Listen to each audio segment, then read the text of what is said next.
नमस्कार, मैं चंद्रकांत मिश्रा और आप देख रहे हैं टुडे 24.in। जानकर के बहुत खुशी होगी आप लोगों को कि 65वीं बीपीएससी को क्लियर करके राजीव कुमार वेलफेयर ऑफिसर बने हैं और वो राजीव कुमार आज हम लोगों के साथ में हैं।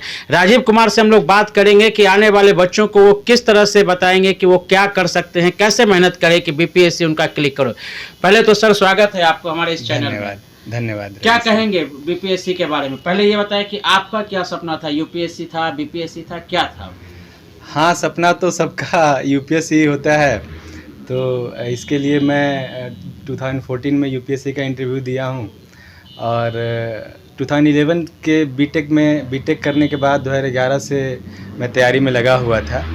तो 2014 में यूपीएससी का इंटरव्यू देने के बाद मेरिट लिस्ट में नाम नहीं आया, तो उसके बाद से फिर करीब 7-8 स्टेट का मैं मेंस लिखा हूँ और उसके बाद फिर फाइनली बीपीएससी में सिलेक्शन हुआ। ये मेरा बीपीएससी का 3rd इंटरव्यू था, 65 बीपीएससी। तो आपने 3rd अटेम्प्ट में जॉब ले लिया, आगे अभी आपकी ड्रीम बची हुई है या फिर आपको लग रहा है कि बस अब जो हुआ बहुत हुआ? नहीं, कोशिश तो जारी है, चूँकि 65 बीपीएससी में भले ही जो मेरा रैंक था, करीब 4 लाख लोगों ने एग्ज़ाम दिया था 65 बीपीएससी और उसमें मेरा रैंक 4 लाख में से 279 रैंक मेरा था।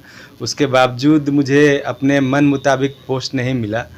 तो अभी भी मैं कोशिश करता हूँ, बट अब जॉब में आने के बाद उतना समय नहीं मिल पाता है। तो फिर भी 67 बीपीएससी में मैं दिया था और उसमें मेरे 116 मार्क्स थे।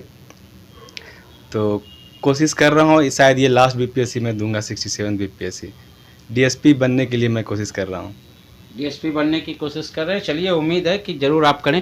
राजीव जी, अब तो ये कहा जा सकता है कि आप उसके हकदार हो गए हैं कि आने वाले बच्चों को थोड़े से गाइडलाइन आप कर सके।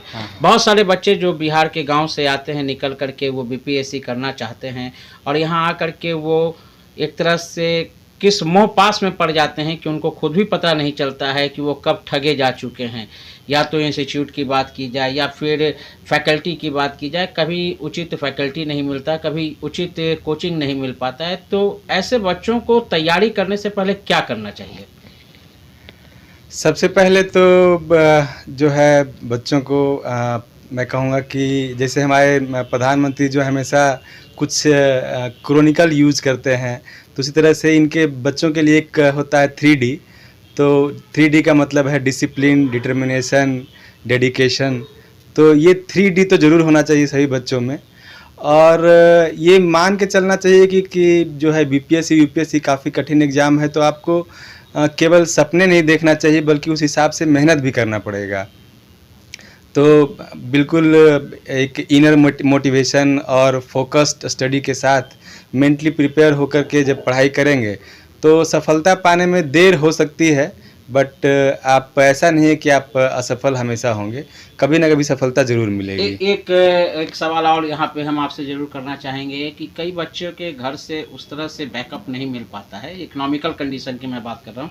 तो कुछ बच्चे यहाँ पर आकर के कुछ थोड़ा काम में भी पार्ट टाइम करते हैं, तो क्या वो करना उचित होगा? इसमें मैं ये कहूँगा कि अगर इकोनॉमिक कंडीशन अगर किसी का उतना स्ट्रॉन्ग नहीं है तो उनकी मजबूरी बन जाती है कि वो कुछ ना कुछ पार्ट टाइम में कुछ काम करें, कुछ रोज़गार करें, तो ये उनकी मजबूरी बन जाती है। तो उसके साथ साथ भी कोशिश कर सकते हैं। ऐसा नहीं है कि अगर आप कोई पार्ट टाइम में कुछ काम कर रहा है तो वो सिलेक्शन नहीं पाएगा, ऐसा कोई ज़रूरी नहीं है। ऐसा 2-3 सालों में ऐसा रिसेंट ट्रेंड ये भी देखने को मिल रहा है कि बहुत सारे जो वर्किंग में थे उसके साथ साथ उन्होंने यूपीएससी बीपीएससी क्लियर किया है। तो साथ साथ अगर टाइम मैनेजमेंट किया जाए तो मैनेज किया जा सकता है। कोई बच्चा सर यदि बिल्कुल ही जीरो से आता है, जीके जीएस में हो या कहीं भी हो, तो कम से कम इसमें कितना समय देना उचित होगा? तो मैं ये कहूँगा कि अगर ग्रेजुएशन में उसने अच्छा अपने ग्रेजुएशन की पढ़ाई उसने अगर अच्छे से करी है तो उसके बाद 1 साल 2 साल काफ़ी होते हैं किसी भी एग्ज़ाम को निकालने के लिए। लेकिन इसके बाद भी इसकी गारंटी नहीं है कि आप 1 साल 2 साल में निकाल ही लें। तो ये माइंड मेकअप करके आना चाहिए कि चाहे जितना भी समय लगे, मैं इसको अपना अंतिम रूप तक जो है अपने अंतिम प्रयास तक अपना प्रयत्न जारी रखूँगा। तो आपको समय जो है आपको माइंड मेकअप ये करके आना चाहिए। ऐसा नहीं कि अगर 1 साल में नहीं हुआ, 2 साल में नहीं हुआ तो फिर फ्रस्ट्रेशन में नहीं आना चाहिए। आपको कोशिश करते रहनी चाहिए। बिहार के और भी जो प्रतिभागी हैं, जो प्रतियोगी हैं, उनके लिए क्या संदेश देंगे? संदेश मैं यही दूंगा कि बचपन में हमारे पिता जो है वरदराज की कहानी सुनाया करते थे कि किस तरह से एक मंद बुद्धि का बालक कैसे अच्छा परफॉर्म किया था।